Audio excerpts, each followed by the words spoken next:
لا حول ولا قوة إلا بالله العلي العظيم. أعوذ بالله من الشيطان اللعين الرجيم. بسم الله الرحمن الرحيم. الحمد لله رب العالمين. الصلاة والسلام على أشرف الأنبياء والمرسلين أبي القاسم محمد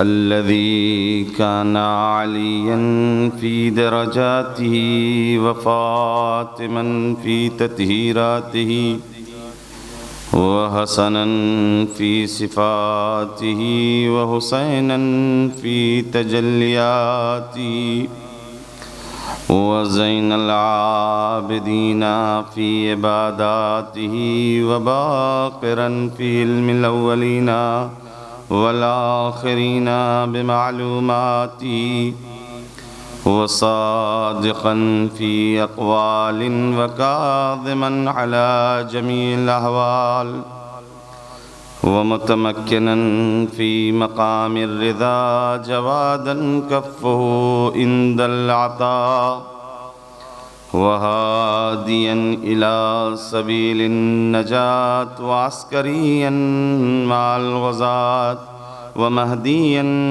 إلى طرف الحق. صلوات پڑھیں محمد وآل محمد وآلہ الطیبین الطاہرین المعصومین المظلومین ولعنۃ اللہ علی اعدائہم اجمعین. رب اشرح لي صدري ويسر لي أمري واحلل عقدة من لساني يفقهوا قولي. أما بعد فقد قال إمام زماننا أرواحنا له الفداء. بسم الله الرحمن الرحيم. وفي ابنتي رسول الله لي أسوة حسنا. صلوات پڑھ دیں محمد محمد و آل قبل آ جائیں. ایک صلوات پڑھ دیں محمد و آل محمد پر. محمد و آل محمد. معزز سامعین اکرام، جس نورانی فقرے کو میں نے آپ کے سامنے اپنی گفتگو کے عنوان سے قرار دیا ہے، ہمارے اور آپ کے صاحب مالک حضرت حجت کا فرمان ہے کہ میرے لیے پیغمبر کی بیٹی اسوہ حسنہ ہے. خدا کا لاکھ لاکھ شکر ہے کہ ہم ان ایام میں اس ہستی اور اس شخصیت کا تذکرہ کر رہے ہیں جس کا تذکرہ کائنات کے تمام انسان، جنات و انس مل کر اگر کرنے لگ جائیں اور تمام پتے اوراق بن جائیں، تمام دریا کہ وہ پانی روشنائی بن جائیں اور اشجار قلم بن جائیں، نہ کر سکتے ہیں نہ لکھ سکتے ہیں. بہرحال تبرکاً، تیمناً، تعبداً آپ کی خدمت میں اپنے ٹوٹے پھوٹے معروضات لے کر حاضر ہوا ہوں. عنوان کلام ایک زمانے کے ذمہ دار کہ جس کی اطاعت ہم سب پر ضروری ہے، اس کا یہ فقرہ دونوں کی اہمیت اور عظمت کو بڑھاتا ہے۔ تھوڑی دیر آپ ساتھ دیں تو انشاءاللہ آگے کی گفتگو آسان ہو جائے گی۔ انسان اس دنیا میں آیا، آنے کے بعد سب کی وہی کیفیت ہے، سوائے ان ہستیوں کے کہ جس کو اسوہ کہا گیا۔ سب کی، یہاں پیدا ہونے والا، دوسرے ملک میں پیدا ہونے والا، غریب کے گھر، امیر کے گھر، دنیا کا ہر انسان جب پیدا ہوا کیفیت ایک۔ اب جب کیفیت ایک ہے اور یہ فقرہ کہ میرے لیے پیغمبر کی بیٹی اسوہ ہیں، آئیڈیل ہیں، نمونہ ہیں، الگو ہیں، یہ بتا رہا ہے کہ ہر آدمی کو اس یعنی ایک آئیڈیل کی ضرورت ہے۔ دیکھیں گفتگو آپ الحمدللہ آج مسلسل سن رہے ہیں، ایام فاطمیہ جب سے شروع ہوا ہے، یہ ایام اللہ ہیں۔ یہ ایام اللہ پتہ نہیں جانتے نہیں، بریکٹ میں یہ بھی واضح ہو جائے کہ ایام اللہ یعنی وہ دن کہ جس دن خدا کی قدرت ظہور پیدا کر لے، اسے ایام اللہ کہتے ہیں۔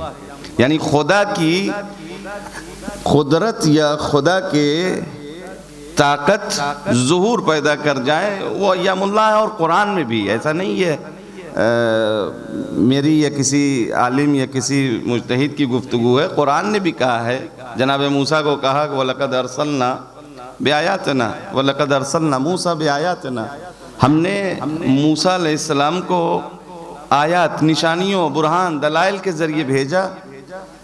اور کیا کہا؟ کیوں؟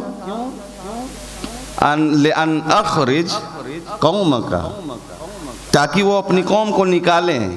کہاں سے؟ مِنَ الظُّلُمَاتِ إِلَى النُّورِ، ظلمتوں سے، تاریکیوں سے، جہالتوں سے نور کی طرف، روشنائی کی طرف، ہدایت کی طرف۔ اور کیا کریں؟ وَذَكِّرْهُمْ بِأَيَّامِ اللَّهِ، اور اللہ کے دن کو انہیں یاد دلائیں۔ ایک کام یہ کہ انہیں ظلمتوں سے، آیت الکرسی میں بھی ہم یہی پڑھتے ہیں، اللہ ولی الذین آمنوا یخرجوہم من الظلمات الی النور۔ اللہ کا جو ولی ہوتا ہے یا اللہ جو مومنین کا ولی ہے، وہ مومنین کو ظلمت سے، تاریکی سے، عدم سے نور کی طرف، ہدایت کی طرف، روشنائی کی طرف لے آتا ہے۔ تو یہی کام جناب موسیٰ کے بھی سپرد، کیونکہ ولی خدا ہے، اللہ کی طرف سے نمائندے ہیں۔ ایک کام یہ کہ اپنی قوم کو ظلمت سے ہدایت کی طرف، تاریکی سے روشنائی کی طرف، عدم سے وجود کی طرف لے آئیں۔ اور کیا کریں؟ وَذَكِّرْهُمْ بِأَيَّامِ اللَّهِ، اللہ کے دنوں کا انہیں ان کے سامنے یاد دلائیں۔ وَاذْكُرُوا نِعْمَةَ اللَّهِ، اللہ کا دن، اب وہی اللہ کا دن کہا، میں نے پہلے ہی کہا، یہیں سے بات نکل آئی۔ اللہ کا دن وہ ہوتا ہے کہ جس دن خدا کی قدرت اپنے یعنی عروج پر یا اپنا مظہر، اپنے ظہور کو پیدا کر لے، وہ اللہ کا دن ہے۔ اب یہ جو روایات بھری پڑی ہیں، ہم لوگ خصوصاً شیعان حیدر کرار کے لیے 4 چیزیں، اس 4 دن ایسے آتے ہیں کہ جو ایام اللہ اور جو شیعت کی بیس ہے، جو شیعت کی بنیاد ہے، جو شیعت کی ساختمان یعنی جس کو کہا جائے کہ بلڈنگ ہے، اس سے ہٹ کے نہیں کچھ ہو سکتا۔ اور انہی 4 سے اپوزیشن کو پرابلم ہے۔ اس میں کیا ہے؟ پہلا غدیر، دوسرا عاشورہ، تیسرا 15 شعبان، چوتھا ایام فاطمیہ۔ یہ 20 دن جو اب منایا جا رہا ہے، جو پہلے نہیں تھا، اب علماء اور مراجع کرام نے اس کے اوپر کام کیا اور آج پوری دنیا میں دھیرے دھیرے یہ عام ہو رہا ہے۔ بنی امیہ اور بنی عباسی اور ظلم، تمام حاکم ظالم جب چلے گئے اور اب یہ موقع فراہم ہوا اور یہ ہو رہا ہے، یہ سب بھئی انہی 4 سے اب کھل رہا ہے کہ یار یہ 20 دن آپ لوگ کرنے لگے. ہاں بھئی پرابلم کیا ہے؟ پرابلم کیا ہے؟ پرابلم ہے 20 دن. اچھا علماء کی سیرت بھی یہی رہی ہے, جس نے دونوں روایتوں کے حساب سے جس نے پہلے کو مانا ہے اس نے دوسرے کا انکار نہیں کیا ہے, اس کا بھی احترام مانا اس کو ہے, اور جس نے دوسری کو مانا ہے اس کا احترام کیا ہے. اور اب ملا کے یہ 20 دن ہو گئے. ایک چیز اور اپنے یہاں اسی طرح سے اب کئی دنوں پر مشتمل ہو گئی ہے, وہ کیا ہے؟ زیارت اربعین. اربعین کس دن ہے؟ 40واں جس دن امام حسین کا ہے 20 صفر, وہی اربعین ہے. لیکن اب علماء کیا کہتے ہیں کہ اس سے پہلے بھی جو جائے اس کے بعد بھی جو جائے وہ زائر اربعین امام حسین شمار کیا جائے گا. پہلے کیا تھا؟ تو اب یہ کہاں سے بدل گیا؟ کہا کہ تقاضائے زمان چیزوں کو بدل دیتے ہیں, اور اب تک یہ رسم تھی, اب یہ تحریک ہو گئی ہے. ایام فاطمیہ جو صرف 2 دنوں پر مشتمل تھی, ایک 3 اور ایک 13 یا 20 دنوں پہ, یہ ایک تحریک بن گئی ہے. اس کو 2 دنوں میں نہ سمجھیے, اس کو ایک تحریک ہے, یہ نعرہ ہے, ایک یہ دشمنوں کو, یا بلکہ یوں کہا جائے ایک مظلوم کی یاد اور مظلوم کی مظلومی کو پوری دنیا میں عام کرنے کی ایک تحریک ہے, ایک انقلاب ہے. لہذا اچھا یہ بھی اسی کی کڑی ہے جو میں نے کہا نا 4. غدیر اگر صحیح پیغام سب نے ایکسپٹ کر لیا ہوتا تو عاشورہ نہ ہوتا, اور عاشورہ کے بعد 15 شعبان جو ہے, بھئی سارے ائمہ کی ولادت سے کوئی پرابلم نہیں, اسی میں ہے اختلاف, اسی میں ہے کہ نہیں ہوئی نہیں, کسی نے کہا ہوئی. اصل میٹر یہ ہے کہ اگر یہ مان لیا جائے تو پھر وہ غدیر کو اور قوت عطا کرنے کے لیے یہ آئے گا وارث غدیر. لہذا وہاں سے اس کا بھی یعنی پرابلم اس میں ہے. اور اب جا کے یہ ایام فاطمیہ یہ سلسلہ وہیں سے ہے.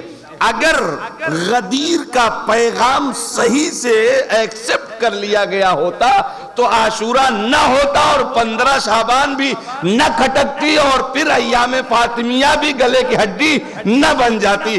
عزیزان گرامی, لہذا اس ایام کو ایام اللہ سمجھیے, یعنی ایسے دنوں میں خدا کی قدرت اپنا مظہر حاصل کرے گی, خدا کی قدرت ظہور حاصل کرے گی, جو پوری دنیا میں وہی پیغام آئے گا کہ جس پیغام کے لیے رسول کو یہ حکم ہوا, اگر اسے نہ پہنچایا تو کچھ نہ پہنچایا. صلوات پڑھ دے محمد و آل محمد پر.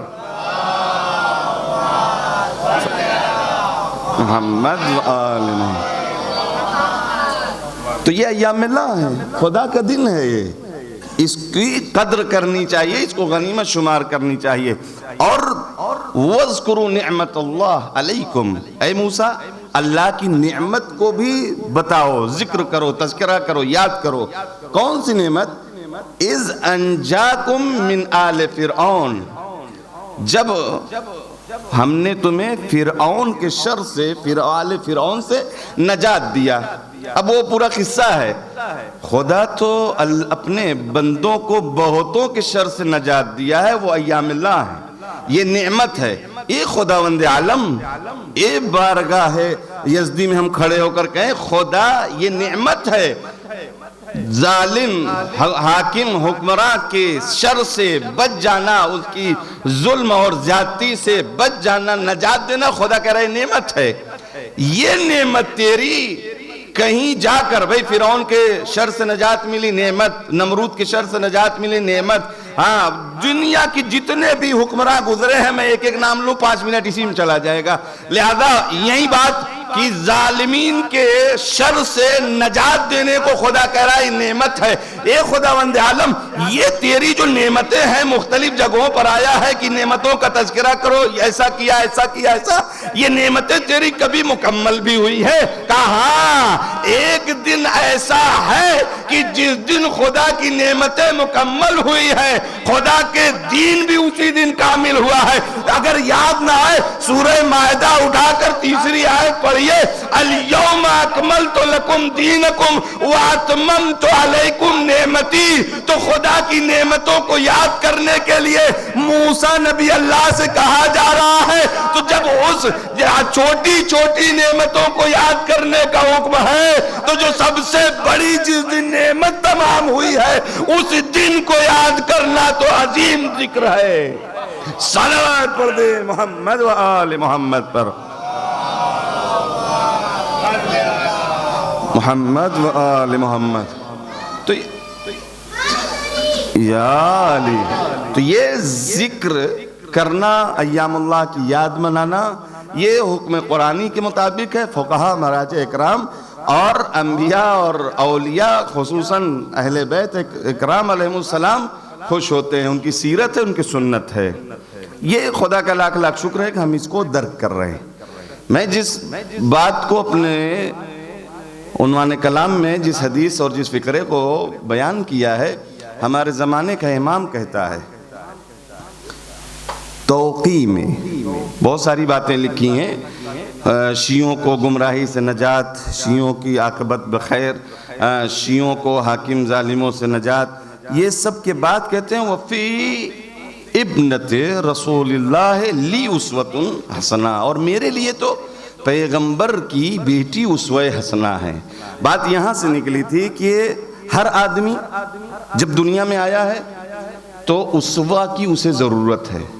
وہ سارے فضائل آپ سن چکے ہیں. میں ان ساری مجلسوں اور ساری گفتگو کے بعد یہ بات کہہ رہا ہوں کہ اسوہ کی ضرورت ہے. اسوہ کی ضرورت ہے. امام وقت کہہ رہا ہے کہ میرے لیے کون ہے؟ وہ اسوہ ہے.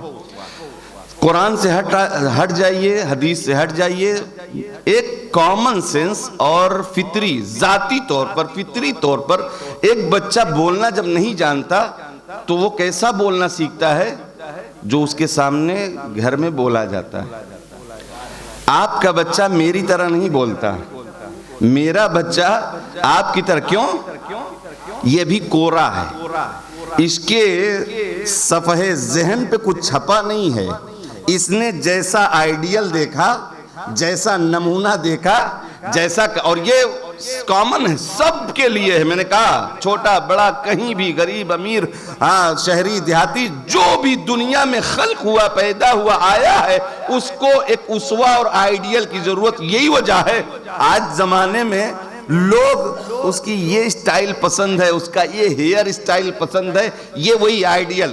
یہ بھاگ گیا تو اس کو اپنانے کی کوشش، بغیر، میں یہ بات کہہ رہا ہوں، بغیر کسی آئیڈیل کو اپنائے ہوئے ہم اپنی زندگی کی اگلی زندگیاں، اگلے ایام ترقی نہیں کر سکتے.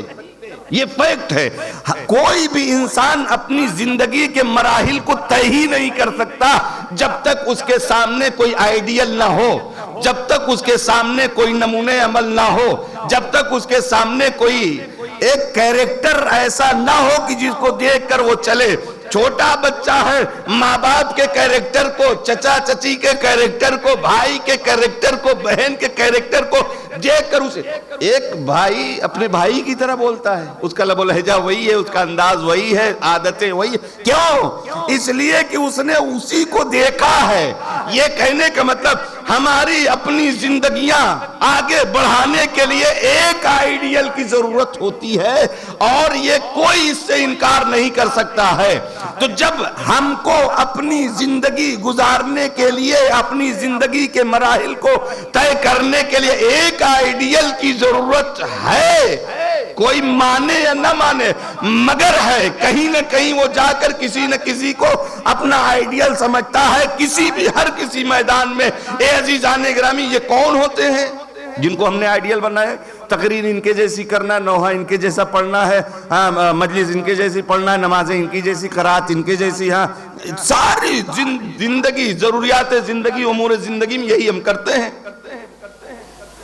فلاں نے مجلس پڑھنا سیکھا 4 سال کی محنت میں، فلاں نے نوحہ پڑھنا سیکھا 5 سال کی محنت میں، فلاں نے یہ کرنا، کھلاڑی اچھا بن گیا اتنے دن کی محنتوں میں، اس کی بولنے کا انداز یہ ہوا اتنے دن کی محنت. یہ سب کسب کیا ہے انہوں نے، یعنی انہوں نے یہاں جا کے سیکھ لیا، وہاں جا کے سیکھ لیا، محنت کیا. یہ ذاتی نہیں ہے، یہ کمال ذاتی نہیں ہے، یہ کسب کیا ہوا ہے۔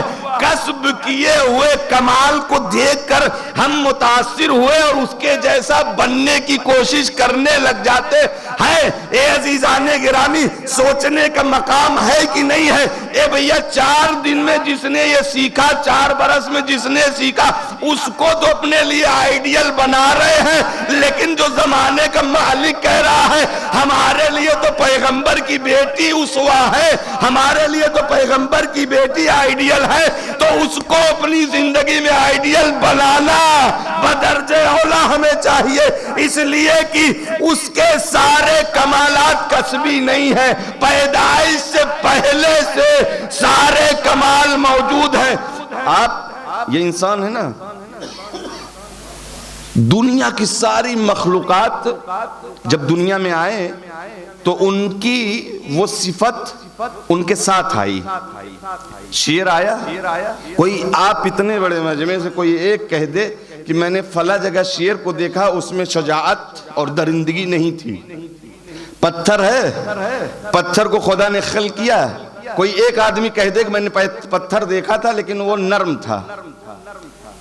دنیا کی ساری مخلوقات جب خلق ہوئی ہیں تو ان کی جو صفت ہے وہ ان کے ساتھ ہے۔ حیوان میں حیوانیت، پتھر میں سختی، پتھریلا پن، یا شیر میں درندگی، بہادری، شجاعت۔ کوئی بھی مخلوق خدا کی ایسی نہیں ہے کہ جس میں اس کی صفت نہ ہو، سوائے انسان کے۔ انسان ایسا ہے کہ جس کے اندر ممکن ہے کہ انسان ہو، اس کے اندر انسانیت نہ ہو، اور آپ اس مجھ سے بہتر جانتے ہیں۔ در زہرہ پر آگ و لکڑی لے کر آئے اور جلا دیا، یہ انسان تھے۔ کربلا میں نواس رسول جو کبھی کاندھے پہ بیٹھتا، کبھی پشت پر آیا، کبھی زلفوں کو مہار بنا رہا ہے، جس کو دکھایا گیا ہے کہ یہ حسین ہے، جس کے صدقے میں کائنات خلق ہوئی، پیغمبر چیخ چیخ کر کہہ رہے ہیں اس کو قتل کر دیا گیا، وہ انسان ہے۔ جی، انسانیت کو کسب کرنا پڑتا ہے، انسانیت کو سیکھنا پڑتا ہے۔ بہت سے دنیا میں ایسے لوگ ہیں کہ جو آپ پیپر وغیرہ میں، نیوز وغیرہ میں بھی دیکھتے ہیں، بہت سے گھناؤنے کام ایسے کر دیتے ہیں انسان کہ آدمی کہتا ہے انسانیت کو داغدار کر دیا۔ اس کا مطلب یہ ہے کہ انسانیت اس میں ہے نہیں۔ جو ایسے کام کرتے ہیں، جو ایسا کیریکٹر دکھاتے ہیں، ان میں انسانیت نہیں ہے، تو اس شکل و شباہت کے، لیکن انسانیت نہیں ہے۔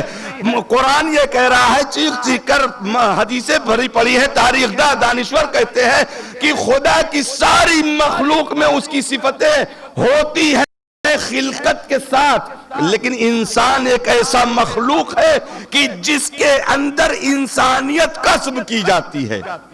پتہ نہیں بات پہنچی نہیں پہنچی؟ اگر یہاں تک آ گئے ہیں تو بھئی یہ تھا، اب سیکھتے سیکھتے ادب آ گیا، شعور آ گیا، اور یہ درجات رکھتا ہے۔ بہت میں بہت زیادہ انسانیت پائی جاتی ہے، آپ بھی تعریف کرتے، بہت اچھا ہے، دیکھا جیسے ہی مولانا کو بیگ لیے جا رہے تھے فوراً ہاتھ سے لے لیا، بڑا اچھا انسانیت پائی جا رہی ہے۔ چچا کے سامنے کبھی بیٹھتا نہیں ہے، ادب سے کھڑا ہو جاتا ہے۔ یہ بہت سارے کہاں اس کو مارکس ملتے ہیں انسانیت کے لیے، اور یہ درجات ہوتے ہیں، کسی میں کم ہے، کسی میں زیادہ ہے، یہ کسب کیے جاتے ہیں۔ اس در سے انسانیت کے ضروری ہے۔ کیوں؟ خدا نے کیوں خلق کیا؟ تاکہ ہم بلندی پہنچ جائیں، کمال پر پہنچ جائیں۔ ٹھیک ہے، یہی نا ہدف ہے، ورنہ تو کیا ضرورت تھی مجھے بنانے کی، آپ کو بنانے کی کیا ضرورت تھی؟ تاکہ خدا کی بندگی ہو، خدا کی عبادت ہو، اور ہم ایک منزل کمال پر پہنچ جائیں۔ جانا دنیا میں بہت سارے، ہم لوگ بھی بہت سارے کام کرتے ہیں، یہ چیز بنی کس لیے ہے؟ کام اس کے برخلاف۔ ہم آئے کس لیے؟ کام دوسرا کر رہے ہیں۔ ایسے ہی خلقت ہماری کیوں ہوئی ہے؟ ہم کو بلندیوں پر جانا ہے، کام ہم پست والا کر رہے ہیں، کام ہم پست والا۔ ہماری خلقت ہوئی ہے تاکہ ہم کمال، بلندی پر پہنچ جائیں۔ بلندی پر اب آ گئی وہی بات، ہر انسان کو ضرورت ہے آئیڈیل کی۔ ہمارا ہدف کیا ہے؟ ہماری خلقت کیوں ہے؟ ہم کو بلندی، کمال پر جانا ہے۔ پیدا ہوئے کمال پر جانے کے لیے، پیدا ہوئے بلندیوں پہ جانے کے لیے۔ ضرورت سب کو آئیڈیل کی ہے، کیونکہ زمانے کا امام بھی کہہ رہا ہے میرے لیے آئیڈیل اور اسوہ پیغمبر کی بیٹی ہیں، اسوے کی ضرورت سب کو ہے، آئیڈیل کی ضرورت سب کو ہے. ہم کمال پر جانے کے لیے خلق ہوئے ہیں. کمال تک لے جاؤ کون جائے گا؟ دنیا کا کریکٹر نہیں، جو صاحب کمال لے جائے گا کمال پر. اب اتنے بڑے میں مجمع سے پوچھتا ہوں اے عزیزو، ہم دنیا، اور یہ ستم ظریفی ہے، ایک طرف ایسا کریکٹر ہے کہ جس کی خلقت پر فرشتے بھی ناز کرے، جس کی خلقت پر خدا بنا کر ناز کر رہا ہے. پتہ ہے جناب زہرا کو کیسے خلق کیا گیا؟ آپ نے سنا ہوگا کہ بلایا گیا کہاں؟ عرش پر. شجرہ طوبہ، شجرہ طوبہ اس کی بھی ایک تفصیل ہے، وہاں نہیں جانا ہے. وہ شجرہ طوبہ کس نے لگایا تھا؟ وہ پیڑ کس نے لگایا تھا؟ قرآن نہیں، تاریخ اور احادیث کہتی ہیں پیغمبر نے فرمایا ہے غرسہ اللہ بیدہ، اللہ نے اپنے ہاتھ سے شجرہ طوبہ کو لگایا تھا، اس شجر کو، اس درخت کو. کیوں لگایا تھا؟ اب یہی ہے نا، خدا حاکم ہے، حکمت سے کوئی فعل اس کا خالی نہیں ہے، ہر فعل میں اس کی حکمت ہے، ہر عمل میں اس کی حکمت ہے. اس نے درخت لگایا، حکم ہوا کہ آپ آئیے. آئیے کیا کرنے کے لیے؟ اس کے پھل کو کھانے کے لیے. یعنی اللہ کے ہاتھوں جو درخت لگا، اس درخت کے پھل کو کون کھایا ہے؟ پیغمبر. کیا پیغمبر؟ اور یہ اہتمام تھا. ایک روایت یہ ہے، اور دوسری یہ ہے کہ پیغمبر کے لیے آیا تھا. 40 دن پیغمبر کو حکم ہوا کہ آپ گھر نہ جائیے جناب خدیجہ کے پاس. ابو ذر، سلمان، سارے اصحاب ساتھ تھے. وہیں جبریل آ گئے اور آ کے کہا کہ وہاں مت جانا، وہاں کہلوا دو، پیغام دے دو. اچھا ہوا جناب خدیجہ کے پاس پیغام پہنچا. دوسری بیوی ہوتی دیکھنے چلی آتی یہ کیا چکر ہے، لیکن جناب خدیجہ ٹھیک ہے سلمنا کی منزل میں ہے. 40 دن تک وہیں سے کھانے آئے، وہیں سے پانی آئے. یعنی اہتمام بتا رہا ہوں، اتنا اہتمام. یہ ابھی خلقت نہیں ہوئی ہے، خلقت سے پہلے کی بات ہے. اور دوسری روایت کے حساب سے جو وہاں گئے وہ درخت خدا نے لگایا. اچھا اب یہیں ایک فقہی مسئلہ بھی سن لیجئے. ہم لوگوں کو عبادتیں 10 درجے ہیں. ایک درجہ دعا اور قرآن و نماز وغیرہ میں، 9 رزق حلال میں ہے. کیوں یہ ہے؟ تاکہ جو ہمارے بچے میں اثرات جائیں وہ حلال لقمے ہونے کی وجہ سے بہتر اثر ہو. رزق حلال 9 درجے، ایک درجہ صرف عبادتوں کا ہے، نماز روزہ. اور ہم لوگ پتہ نہیں، ہر آدمی اپنے اپنے حساب سے قیاس کر سکتا ہے. بھائی میں کسی کو کہنے کا حقدار نہیں ہوں. ہم لوگ کیا کرتے ہیں؟ تھوڑا سا بڑھاتے ہیں ادھر سے. روایت یہ کہہ رہی ہے کہ ایک درجہ ادھر ہے اور 9 درجے ادھر ہے. خیر کیوں ایسا ہے؟ اہتمام. خدا نے اتنا اہتمام کیا، اپنے ہاتھوں سے درخت لگایا، اپنے ہاتھوں سے. اور اس کے بعد حکم ہوا، پیغمبر گئے مقدس وادی میں، مقدس درخت کے مقدس پھل کو کھایا ہے. اور کھانے کے بعد وہ جناب خدیجہ کے رحم تک وہ نور منتقل ہوئے. یہ کون ہے؟ یہ ایسے. اب کہنے کا مطلب، یہاں تک ان باتوں کا تذکرہ کرنے کا مطلب یہ تھا، جس شخصیت کے لیے اتنا اہتمام خدا اور رسول مل کر کریں. کیا پیغمبر کی ذات معاذاللہ کہیں سے کوئی شائبہ تھا؟ لیکن نہیں، بلایا گیا، اہتمام کیا گیا، اس درخت سے کھلایا گیا، وہ منتقل ہوا جناب خدیجہ کے رحم تک. اور پھر اس کا وجود آیا کہ جس کے وجود کو امام وقت کہہ رہا ہے حجت خدا کسی کو کہے کہ ہم حجت. 11ویں امام نے کیا کہا؟ ہم لوگ پوری دنیا کے اوپر حجت ہے. ہماری جدہ، ہماری دادی ہمارے لیے حجت ہے. حجت خدا جس کو حجت کہے وہ فاطمہ زہرا ہے. امام وقت جس کو اپنا آئیڈیل بنائے وہ فاطمہ زہرا ہے. دنیا کے سارے کمالات اسی دنیا میں رہتے ہیں، کسب کیے جاتے، وقتی آئے پھر ختم ہو گیا. پہلے اچھی مجلس پڑھتے تھے اب تو گوڑ دیے ہیں. پہلے اچھا لوحہ پڑھتے تھے اب تو ختم ہو گیا ہے. پہلے اچھے تھے اور اب خراب ہو گئے. یہ کیا ہو گیا؟ یہ کسب کی گئی تھی، سیکھی گئی تھی، لیکن اب کچھ خامیوں کی وجہ سے ختم ہو گئی. اے عزیزو، جب یہ آئیڈیل دنیا والے جو کچھ دنوں میں سیکھا اور حاصل کیا پھر ختم ہو گیا، گیا تو اس کی پیروی یا تاسی کرنا عقل مندی ہے، یا اس کی جس کے لیے قدرت نے پیدائش سے پہلے ہی اہتمام کیا، اور جس کی ولادت پر پورے دنیا سے زیادہ، زمین سے زیادہ آسمان والوں نے خوشیاں منائی ہیں، تو ایسی ذات ہمارے امام کے لیے اسوہ حسنہ ہے۔ امام جب اسوہ حسنہ اپنے لیے قرار دے رہا ہے تو ہمیں، اب یہاں سے ایک جملہ معترضہ ہے، لوگ اشتباہ نہیں سمجھ پانا، مختلف مراجع کرام آیت اللہ امام خمینی رضوان اللہ علیہ کہتے ہیں کہ میں جناب زہرا کے لیے کچھ کہوں ہمت نہیں، لیکن ایک بات ان کی فضیلت کے لیے کافی، کیا پیغمبر کی حیات کے بعد ان کے ہاں فرشتہ آتا تھا، ملک آتا تھا مراودہ کے لیے، مطلب تسلی کے لیے، بات چیت کر کے تھوڑا تسلی کے لیے۔ یہ فضیلت ساری فضیلتوں پر بھاری ہے، کوئی ہے دنیا میں جس کے اوپر ملک آیا ہو تسلی کے لیے؟ یہ جب یہ ذات سمجھ میں نہیں آتی، یہ شاید بہت سارے افراد اس کا شکار بھی ہوں، تو ہم یہ کہتے ہیں دو تین اشتباہات ہیں جو اس ذات کے بارے میں ہے ائمہ، سارے ائمہ کے لیے، کہ پہلی بات ان کا رتبہ اتنا بڑا ہے، اتنا مقدس پاکیزہ ہے کہ ہم ان کی سیرت کو کیسے پا سکتے ہیں؟ ان کو خدا نے ایسی طاقت دی تھی جس کی بنیاد پر انہوں نے ایسا عمل کیا، ہم نہیں کر سکتے۔ یہ ایک اشتباہ۔ دوسرا اشتباہ، عوام سے ہوتے ہوتے خواص تک، اور خواص سے مراد یہ کہ ہمارے مذاہب کے نہیں، عام دنیا میں بھی، کہ کورس سیلیبس مثالوں میں اس شہزادی کا تذکرہ اس لیے نہیں کرتے کہ یار وہ تو ایک نوری مخلوق ہیں، ان کو یہاں بطور مثال ان کی کیریکٹر کردار کو نہیں، بلکہ کوئی مدر ٹریسا تو کوئی یہ اس طرح کے۔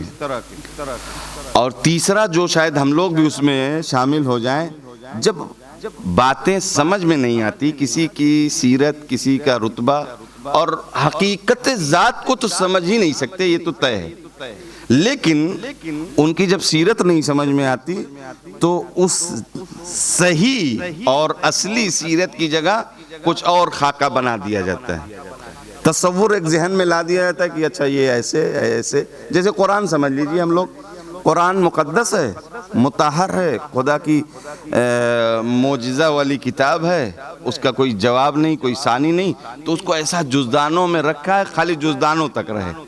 اب اس کے بعد اس کو کبھی فال کے لیے استعمال کر لیا تو کبھی کسی کے لیے، تو یہی ان ذوات کے لیے نہ سمجھ پانا ایک الگ چیز۔ اب یہاں یہ اعتراض آپ نے سن لیا، اب میں آپ سے سوال کروں کہ یہ جو نوری مخلوق ہیں، اگر یہ سمجھنے کے سیرت، ہاں حقیقت کی بات ہی نہیں، یہاں سیرت اگر ان کی ہم نہیں سمجھ سکتے اور اس پر نہیں چل سکتے تو اس دنیا میں آنے کی انہیں ضرورت کیا تھی؟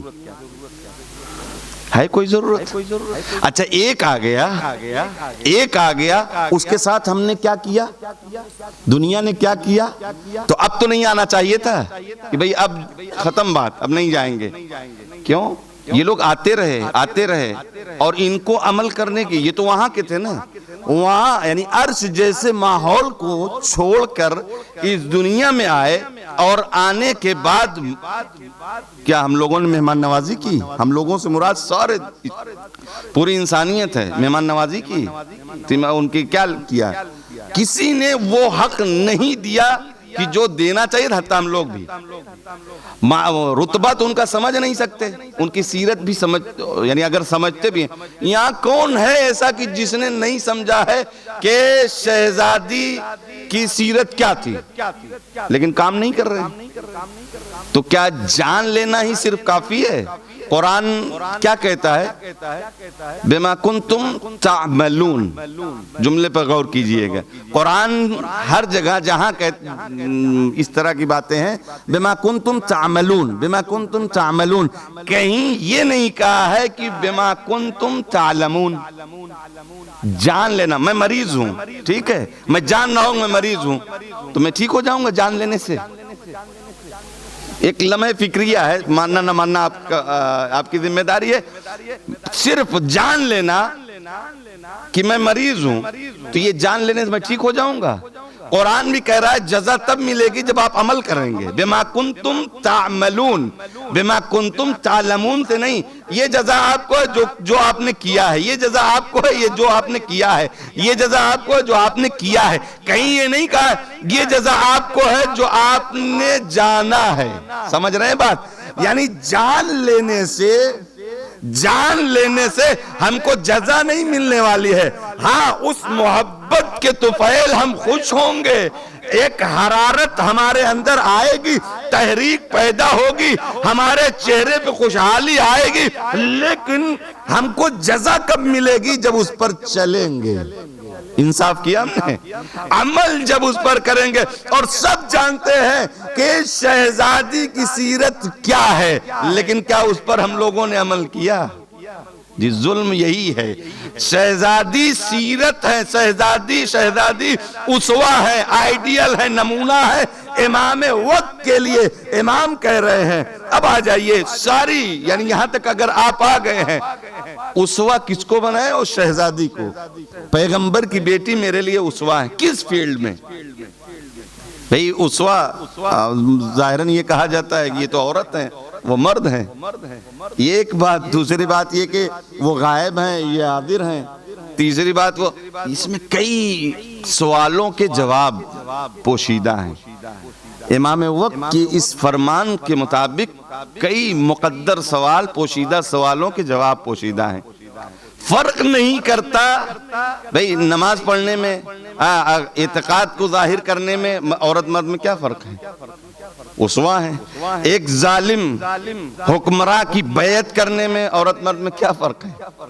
ان ساری باتوں کو علماء نے نچوڑ بتایا ہے کہ کس زاویے سے امام وقت کہہ رہا ہے شہزادی فاطمہ زہرا پیغمبر کی بیٹی میرے لیے اسوہ ہیں، بتایا ہے. پہلی بات تو یہ، اگر آپ امام وقت، آپ کا امام ہے نا پردہ غیب میں جو ہے، اس کی سیرت کیا ہے؟ 5 برس میں تو غیبت میں چلے گئے. سیرت کہیں لکھی ہے کہ یہ ان کی سیرت ہے، ایسے چلنا چاہیے، ایسے چلنا چاہیے؟ جی یہ فرمان یہ بھی اور بھی توقیع میں ہے. یعنی مولا نے اعتراض کے جواب میں یہ لکھا کہ میرے لیے پیغمبر کی بیٹی اسوہ حسنہ ہے. یعنی اگر آپ کو میری سیرت چاہیے تو یہ ہے سیرت. پہلا کام انہوں نے کیا کیا ہے؟ کبھی کسی ظالم حکمراں کی بیعت میں نہیں آئیں. اور جب میرے لیے آئیڈیل یہ ہے تو میں بھی جب آؤں گا تو کسی ظالم حکمراں کی تابعیت اور بیعت میں نہیں رہوں گا. یہ امام وقت کا فرمان اور علماء نے بیان کیا ہے کہ جو مولا نے یہ کہا ہے، امام زمان نے یہ کہا ہے کہ میرے لیے پیغمبر کی بیٹی اسوہ حسنہ ہے، یعنی جس طریقے سے میری جدہ نے، پیغمبر کی بیٹی نے کسی ظالم حکمراں کی بیعت اور تابعیت میں ایک لمحہ بھی نہ گزارا، اسی طریقے سے میں بھی، اگر میری سیرت پہچاننا. اب یہ ہم سب کے لیے میسج ہے کہ ہم کو ظالمین کی حکومت میں رہنا ہے نہیں، یہ تو ہم بڑے چیک کر، کیونکہ اس میں فائدہ ہے، کوئی نقصان بھی نہیں ہے. اور یہ امام وقت کا فرمان ہے. یہ ایک بات. اب ظلم کی اگر وضاحت کی جائے کہ ظلم کس نے کیا، ظالم کون کون ہے، تو آپ کے سامنے وہ سب باتیں. میں ایک ظلم کی معنی اور ڈیفینیشن کیا ہوتی ہے؟ جو جس کا حق ہے اس کو نہ دیا جائے. وضع شیء غیر محلہ، یعنی ایک چیز کا جو محل ہے، وہاں جگہ ہے، وہاں نہ رکھا جائے. یہ ظلم ہے. یہ مائک کا مقام یہ ہے کہ اس میں بولا جائے، اس کے سامنے پڑھا جائے، لیکن اس کو لے جا کے اگر بیٹ بال کھیلا جائے، بیٹ بنا لیا جائے، تو یہ اس کے اوپر ظلم ہے. ہر دنیا کے آپ خود قیاس کر سکتے ہیں، اندازہ لگا سکتے ہیں، جو جس کا حق ہے وہ اگر اسے نہ دیا جائے یہ ظلم ہے، یہ ظلم ہے۔ اب آپ، میں نہیں جانتا، آپ خود ملائیے، تاریخ سے پوچھئے کہاں کہاں کس نے ظلم کیا۔ جب جس نے بھی ظلم کیا ہے عزیزان گرامی، اس زاویے سے بھی جب ظالم کبھی، اور یہ تو امام نبی اللہ ابراہیم نبی اللہ کے لیے قرآن نے کہہ دیا تھا، جب انہوں نے ایک امتحان دیا، امتحان میں کامیابی ملی تو کہہ دیا کہ وقال من ذریتی، میرے ذریت میں خدا کا حکم ہوا لا ینال عہد الظالمین، یہ میرا عہدہ ظالم تک نہیں پہنچے گا، یہ قرآن کا اعلان ہے۔ اس زاویے سے بھی جس نے جو بھی ظلم کرے گا اس کو خدا کا نہ عہدہ ملنے والا ہے اور نہ خدا کی نظر میں وہ بندہ ہوگا۔ تو جب اب یہ سب اپنے اپنے حساب سے قیاس کریں بھائی کہ ظلم اس تعریف کے حساب سے کہ میں نے ظلم کیا کہ نہیں کیا، میں نے کسی کو فوقیت دی نہیں دی، کیا کیا کیسے کیا۔ اور آدمی کے لیے دیکھیں یہ سب لمحہ فکریہ ہے۔ سیرت آپ سن رہے ہیں، سیرت آپ فضیلت سب سن رہے ہیں۔ شہزادی کب خوش ہوں گی جب ہم ان کی سیرت پر چلیں۔ شہزادی کے آنے کا اس دنیا میں اتنی مشقت مصیبت اٹھانے کا ہدف کیا ہے کہ ہم ان کی سیرت کو اپنائیں۔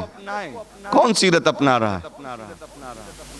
اور یہی امام وقت نے بھی کہا، اور ضرورت سب کو ہے، یعنی ضرورت اس سے، کیونکہ یہ قرآن ہٹا دیجئے، حدیث ہٹا دیجئے، فطری بات ہے، نیچر ہے انسان کا کہ یہ کسی نہ کسی کی پیروی کرے گا، کسی نہ کسی کی اتباع کرے گا، کسی نہ کسی کی نقش قدم پر چلے گا۔ اب یہ ہم لوگ خوش نصیب ہیں کہ ہمارے پاس ایسی ہستیاں ہیں کہ ہم کو کہیں جانے کی ضرورت نہیں ہے، بس انہی کی تعصیح کرتے ہوئے ان کے نقش قدم پر چلیں۔ یہی ہے نا، یہی مانگا گیا ہے۔ اب جب ایسی ہستیاں ہیں ان کا در چھوڑ کر، اب وہی ہے اس بھوک کو مٹانے کے لیے کہ ایک آئیڈیل ہم کو چاہیے، ایک آئیڈیل ہم کو چاہیے۔ بہت سے افراد دوسرے کے دروں پر گئے، کس در پر؟ وہ بہتر ہے، وہ بہتر آئیڈیل بن سکتا ہے کہ جس کے لیے قرآن قصیدہ پڑھے، یا وہ کہ جس کے لیے قرآن مذمت کرے۔ وہ بہتر آئیڈیل بن سکتا ہے کہ جس کے گھر کی کنیز 20 برس مسلسل آیات قرآنی میں گفتگو کرے، یا وہ بنے گا کہ جس کو سورہ بقرہ نہ یاد ہو سکی۔ وہ آئیڈیل اور نمونہ بنے گا کہ جس کے گھر ملک آئیں جھولا جھلانے کے لیے، یا جو شجاعت کے میدان میں پیغمبر کہیں کہ ایک ضربت ثقلین کی عبادت پر بھاری ہے، وہ آئیڈیل بنے گا، یا وہ بنے گا کہ جو پیغمبر بلائے اور وہ 3 دن کے بعد لوٹے۔ یہ سارے لمحے فکریہ ہیں، سب کو سوچنا چاہیے، اندازہ لگانا چاہیے کہ ہمارے لیے آئیڈیل کون ہے۔ اور آئیڈیل بن جانا یا بنا لینا زبانی ہے، یہ ہم لوگوں کے لیے، وہ اب تک تو بات بیچ میں دوسروں کے لیے تھی، لیکن زبانی ہے۔ ہاں ان کے ہیں، آئیڈیل ہیں، مجلس میں آئے بیٹھے سب کچھ سنا، پھر وہی بات۔ یہ ایام اللہ ہیں۔ میں نے مسجد رضا میں یہ بات کہا تھا کہ جو صبح کی نسیم سحری چلتی ہے اس کو لینے جانا پڑے گا، اور جائیں تو منہ بند کر کے اگر جائیں تو جانے کا بھی فائدہ نہیں، اور اگر 10 بجے جائیں تب بھی کوئی فائدہ نہیں ہے۔ بات یہی ہے، مجلس میں آئیں تو کچھ لینے کے لیے، تو ہاں آنکھ بھی کھلی ہو، کان بھی کھلے ہوں، ذہن بھی کھلا ہو کہ جا رہے ہیں ایسی مقدس ہستیوں میں۔ فرش ازا کو کربلا سے تشبیہ دی گئی ہے، باوضو ہو کے جایا کرو، یہ نہ کہا کرو مجلس میں جا رہے ہیں، یہ کہا کرو کربلا جا رہے ہیں۔ تو پھر یہاں آ کر کیا لے کے جانا ہے؟ سیرت۔ وہ تو میں نے پہلے بھی کہا یہ بات کو، عقیدہ تو ہمارا ہے، اس بیس پہ ہم جنت میں بھی جائیں گے، اس کی بات نہیں ہے۔ تھوڑا اپنا گریٹ ہم کو بڑھانا ہے اس سیرت پر چل کر۔ کس کی سیرت؟ کہ جس کے ہر 18 برس کی عمر میں سارا کیریکٹر پیش کر دیا ہے، سارا کیریکٹر. کہیں کسی میدان میں جا کے ہم رک گئے ہوں کہ یہاں ہمارے ائمہ نے کچھ نہیں کہا ہے؟ لائیے تو مذہب بدل دیں گے. ہر میدان میں ہمارے لیے راستے کھلے ہوئے ہیں. 18 برس کی ایج میں سب کچھ کر دیا. بھئی عورت کے 3 کیریکٹر ہیں. اگر عورت ہونے کی حیثیت سے آپ دیکھ لیں 3 کیریکٹر. بیٹی ہے, بیٹیاں معمولاً رحمت ہوتی ہیں. جناب شہزادی دو عالم رحمت ہے, یعنی بیٹی ہیں, رحمت ہے. کس کے لیے؟ رحمت للعالمین کے لیے. یہ ان کا رتبہ ہے. ہاں, پھر دوسرا کیریکٹر بنتا ہے زوجہ ہیں, بیوی ہیں. بیویاں ایمان کے, آپ اس میں پڑھتے ہیں نا, من تزوج فقد احرز فلیتق اللہ نصف الباقی. جس نے شادی کر لیا اس نے آدھے دین کو مکمل کر لیا.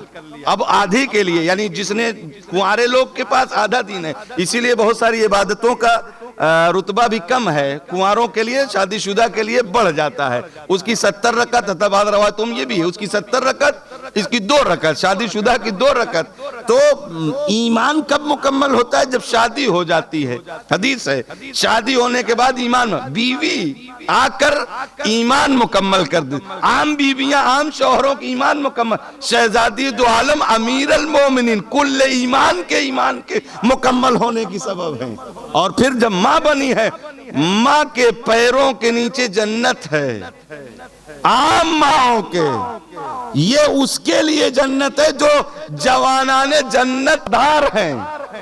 رتبہ کون سمجھے گا, کون بیان کر سکتا ہے عزیزان گرامی؟ لیکن وہی ہے, انہوں نے اتنی ساری مشقت, اتنی ساری زحمات کیوں اٹھائی؟ ان کا رتبہ, قصیدے, ان کے قصے, ان کی آیات قرآنی, احادیث, فرامین, یہ کیوں ہیں؟ انہوں نے بیان کیے گئے تاکہ اس پر چلا جائے, اس پر عمل کیا جائے. ان کی عبادتوں کا یہ عالم کہ یعنی آسمان پر نور طاری ہو جاتا ہے. اور عبادت کرتے کرتے, شب جمعہ بھی ہے, امام حسن بیان کرتے ہیں کہ میری مادر گرامی شب جمعہ عبادت کرتے کرتے صبح نمودار ہونے کے قریب, اور آخر میں پڑوسیوں کے لیے, اپنے لیے نہیں دوسروں کے لیے دعا کیا. تو میں نے پوچھا مادر گرامی آپ نے تو اپنے لیے دعا نہیں کیا؟ تو شہزادی نے فرمایا الجار ثم الدار, پہلے باہر والے پھر گھر والے. ہمارا مزاج کیا ہے؟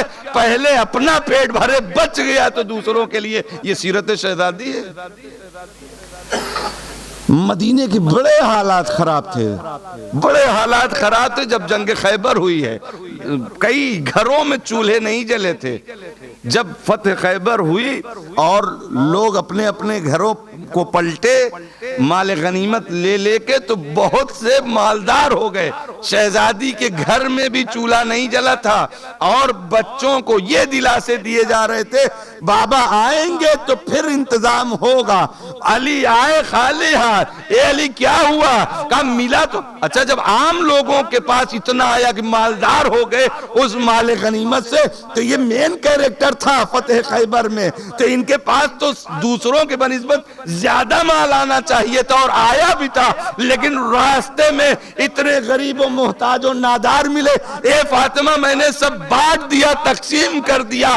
جناب زہرا عام خاتون ہوتی ہمارے گھروں جیسی, اپنے بچے تو بھوکے ہیں, ان کو پڑوسیوں کی لگی ہے اور غریبوں کی لگی ہے. اے عزیزان گرامی, لیکن شہزادی دو عالم نے مصلی بچھایا, سجدہ شکر ادا کیا. خدایا تیرا لاکھ شکر ہے کہ علی جیسا شوہر مل گیا. صلوات پڑھ دیں محمد و آل محمد.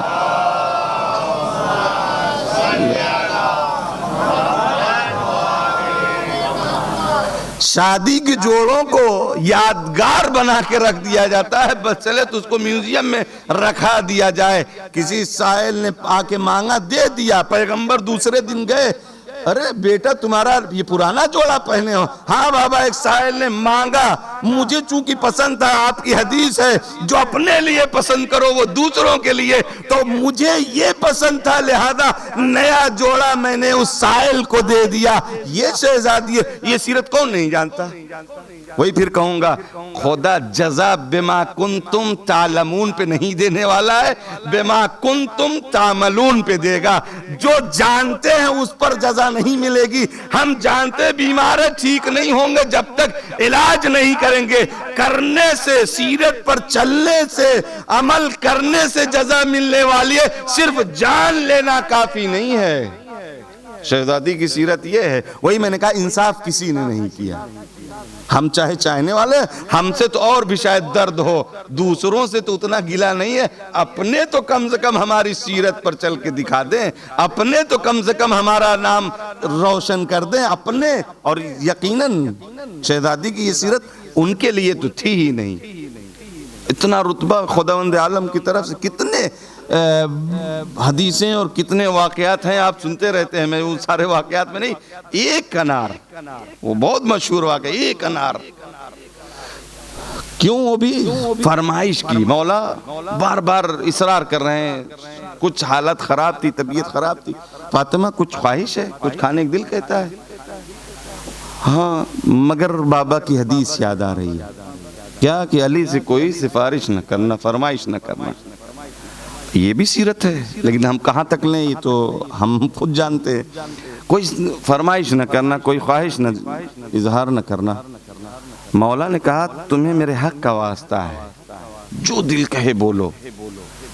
کہیں سے انار مل جاتا، نہ موسم ہے نہ وقت ہے، ٹھیک ہے نکلے، پوچھا سارے جو بزنس مین لوگ تھے پھلوں کے، فروٹس کے، انار اور ابھی کہاں ملے گا، اس کا موسم نہیں ہے اور ابھی تو مشکل ہے۔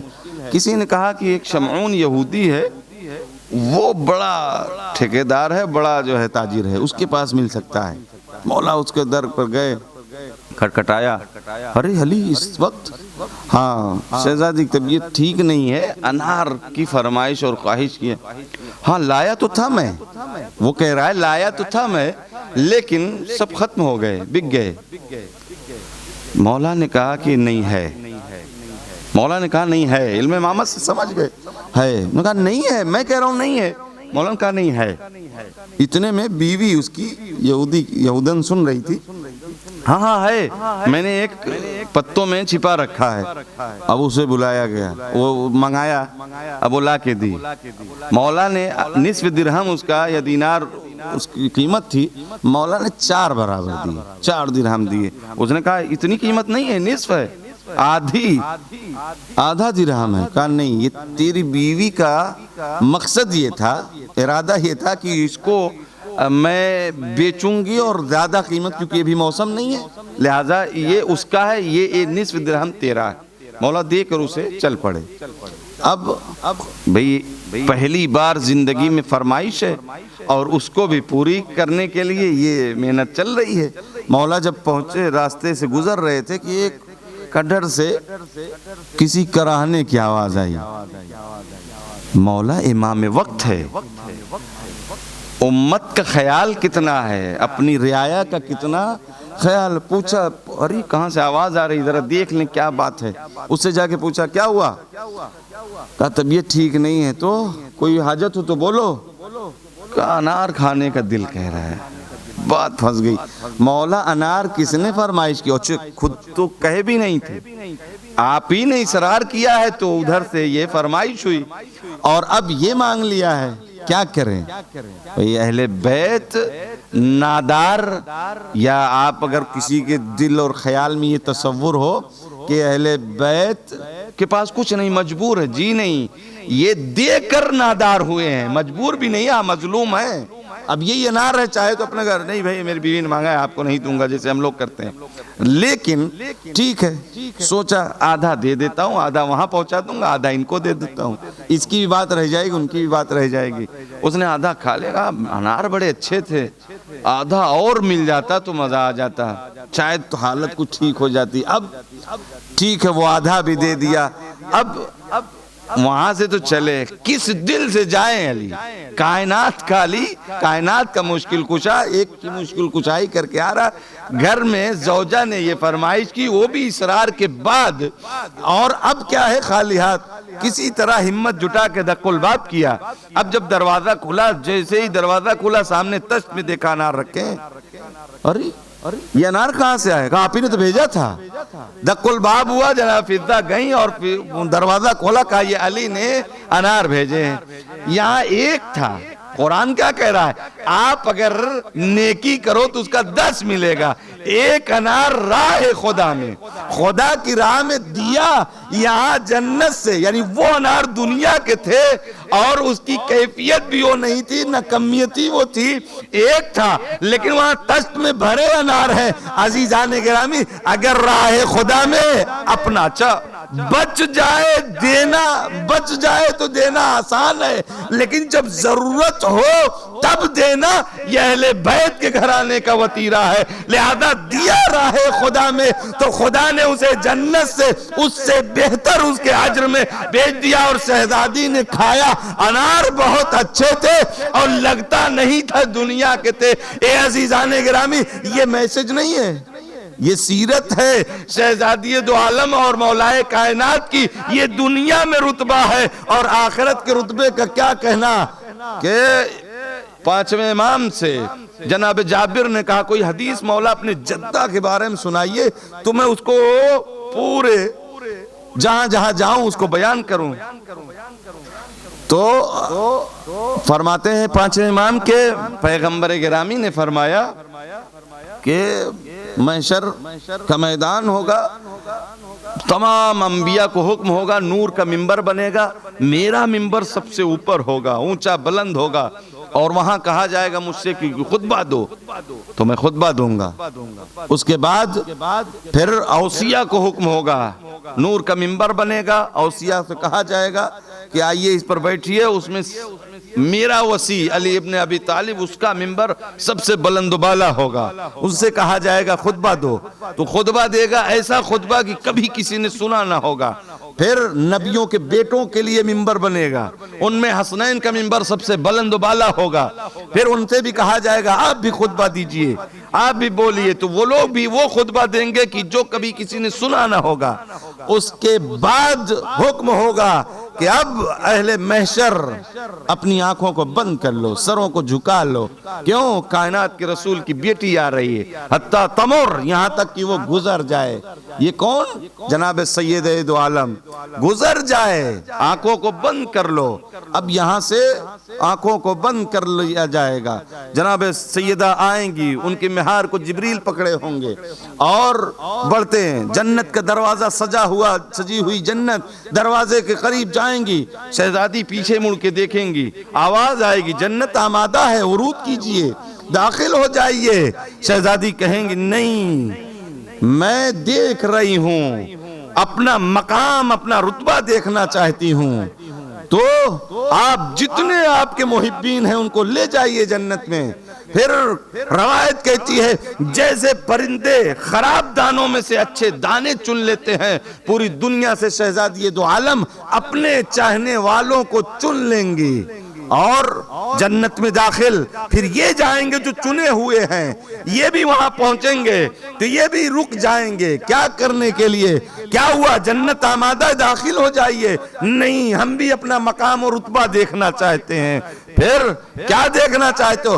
جاؤ، جس نے تمہیں فاطمہ کے نام پر جو کچھ دیا ہے، فاطمہ کے نام پر جس نے تمہارے لیے جو کچھ کیا ہے، سب کو لے جاؤ جنت میں۔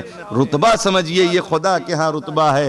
ایسی بیوی کی سیرت ہمارے لیے نمونہ ہے۔ امام وقت کہتا ہے، بس عزیزوں میں نے زحمت تمام کی کہ جس کا اتنا رتبہ ہو، جس کا اتنا مرتبہ ہو، اس کے ساتھ دنیا والوں نے کیا کیا۔ آخری وقت میں پیغمبر بیان کر رہے ہیں اور اصحاب سے کہہ رہے ہیں کہ میرے بعد اشرار ایسا ظلم ڈھائیں گے میری بیٹی پر کہ میری بیٹی فریاد کرے گی، کوئی فریاد کو نہیں پہنچے گا۔ یہ بات پیغمبر کے دہن اقدس سے نکلا ہوا یہ جملہ شہزادی کے کانوں تک پہنچا، شہزادی رونے لگی۔ یہ خبر اصحاب نے آ کے پیغمبر سے بتایا، یا رسول اللہ فاطمہ رونے لگی ہے۔ کہا کیا ہوا؟ پیغمبر اٹھے اور آئے، شہزادی سے پوچھا بیٹا کیوں رو رہی ہو؟ اپنی مصیبت کے سن کر، اپنی مصیبت کو سن کر؟ کہا نہیں بابا، آپ کی جدائی کو سن کر، کہ آپ کے بعد کا جو جملہ ہے، یعنی آپ کے بعد یہ ہوگا آپ مجھ سے جدا ہو جائیں گے۔ پیغمبر نے یہ کہا، اس کے بعد ایک جملہ اور کہا، اے بیٹا لیکن سب سے پہلے تم مجھ سے ملاقات کرو گی۔ عزیزوں، اصحاب کے درمیان یہ بات پیغمبر نے کہی تھی کہ سب سے پہلے اہل بیت میں تم مجھ سے ملاقات کرو گی، تو شہزادی کے چہرے پر تبسم آ گیا تھا۔ شہزادی خوش ہوئی تھی کہ بابا سے پہلے میں ملاقات کروں گی، یعنی اس کا مطلب ہے چند دنوں کی مہمان۔ لیکن ہاں، سارے اصحاب نے سنی، سب نے یہ باتیں سنی تھی، پیغمبر نے یہ فرمایا ہے، لیکن کیا سلوک کیا، اس کا بھی انتظار نہ کیے کہ کائنات کا رسول جو کہتا تھا وہ ہو جاتا تھا۔ سعدی کو امین ہے، اس نے کہہ دیا پہلے ملاقات کرو گی، اس کا مطلب یہ ہے کہ فاطمہ زیادہ دن دنیا میں نہیں رہیں گی۔ اجرکم اللہ، خدا آپ کو کسی غم میں نہ رلائے۔ یہی آخری ایام ہے، پیغمبر پر غصیب کے دورانیے زیادہ ہونے لگے کہ کسی نے دق الباب کیا، فاطمہ زہرا قریب بیٹھی ہے، دق الباب کرنے والے نے جب دق الباب کیا، جناب زہرا نے کہا کہ میرے بابا کی طبیعت ٹھیک نہیں ہے، تھوڑے دیر بعد آؤ، بھی ملاقات کا وقت نہیں ہے۔ وہ آنے والا رک گیا، پھر دق الباب کیا، پھر سے زہرا نے یہی دہرایا۔ اس کے بعد تیسری بار جب دق الباب کیا، اب ذرا لہجہ بھی ارے سخت انداز ذرا ڈراؤنا تھا۔ شہزادی کی آنکھوں سے اشک جاری ہوئے، پیغمبر کے رخسار مبارک پر آئے، پیغمبر نے آنکھیں کھول دی۔ اے بیٹی، ارے یہ کیسے آنسو ہے؟ کہا اے بابا، میرے دروازے کے پشت پر کوئی ہے، دق الباب کر رہا ہے، ارے کٹکھٹا رہا ہے، لیکن انداز بڑا ڈراؤنا تھا، میرا دل لرز گیا، بے ساختہ آنکھوں سے آنسو جاری ہو گیا۔ پیغمبر نے کہا اے بیٹا، یہ ملک الموت ہے، یہ کسی سے اجازت لینے کی ضرورت اسے نہیں پڑتی، وہ تو تیرے در کا شرف ہے کہ وہ اجازت مانگ رہا ہے۔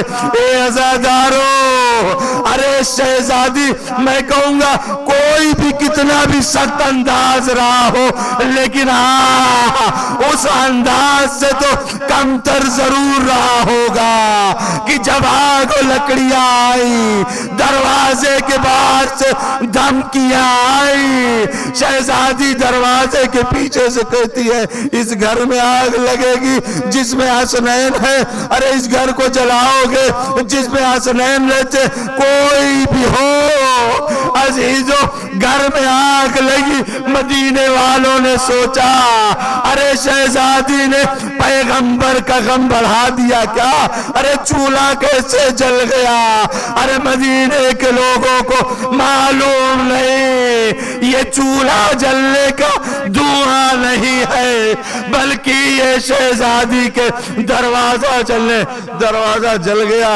آپ سنتے رہتے ہیں دروازہ جل گیا، لو پورا جلنے کا بھی انتظار نہ کیے، دروازے کو لات مار کر زہرا کے اوپر گرایا، درہ نے دروازے کے اوپر سے گھر میں گھس گئے، علی کے گلے میں رسی کا پھندا ڈال کر کشا لے گئے۔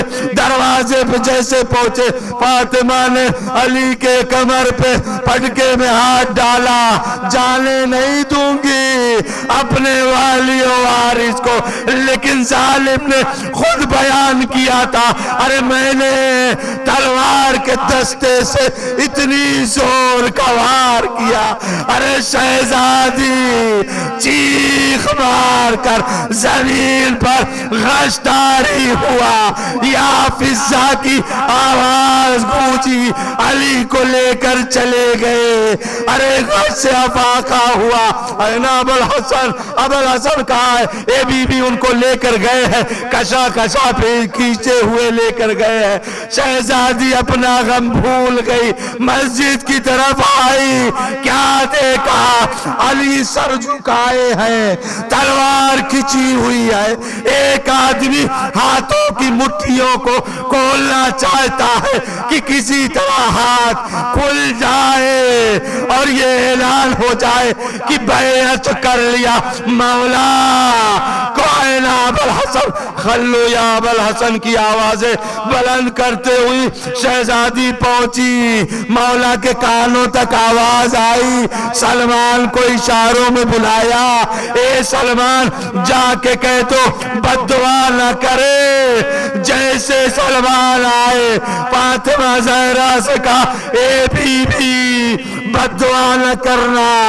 بیوی نے کہا، اے سلمان دیکھتے نہیں ہو میرے وارث کو، ارے یہ لوگ قتل کرنا چاہتے ہیں، ارے میرے بچوں کو یتیم کرنا چاہتے ہیں، اے بی بی مگر مولا ہی نے بھیجا ہے، اے سلمان۔ اب مولا بی بی مسجد کے قریب آئی، ابو الحسن کو چھڑا لی، میں کہوں گا اے بی بی ارے پشت زخمی ہوئے، پہلو شکستہ ہوا، محسن کی شہادت ہوئی، یہ سب تکلیف تھی یقیناً تکلیف، لیکن اپنے علی کو چھڑا تو لائی۔ ذرا کربلا میں آئیے، زینب ٹیلے سے دیکھ رہی ہے، اے شیر میرے ماں جائے کو زیونہ کر، بوس گاہے پیغمبر بخود وَسَيَعْلَمُ الَّذِينَ ظَلَمُوا أَيَّ مُنْقَلِبٍ يَنْقَلِبُونَ۔ بار الہ اس مختصر سی عبادت کو قبول فرما، بار الہ اہل بیت کی معرفت عطا فرما، ان کی سیرت پر چلنے کی توفیق عطا فرما۔ یا اللہ جن لوگوں نے دعا کی فرمائش کی ان کی جائز دلی حاجات کو برلا، یا اللہ جو بیمار ان کو بیمار کربلا صدقے میں شفائے کامل و عاجل عنایت فرما۔ یا اللہ دشمنان اسلام کو سرنگوں فرما، یا اللہ پرچم اسلام کو بلند عطا فرما، یا اللہ مزارات مقدسہ کی حفاظت فرما، یا اللہ مراج اکرام کے سایہ ہمارے سروں پر قائم و دائم رکھ، حضرت کے ظہور میں تعجیل فرما، ہم لوگوں کو ان کے اعوان و انصار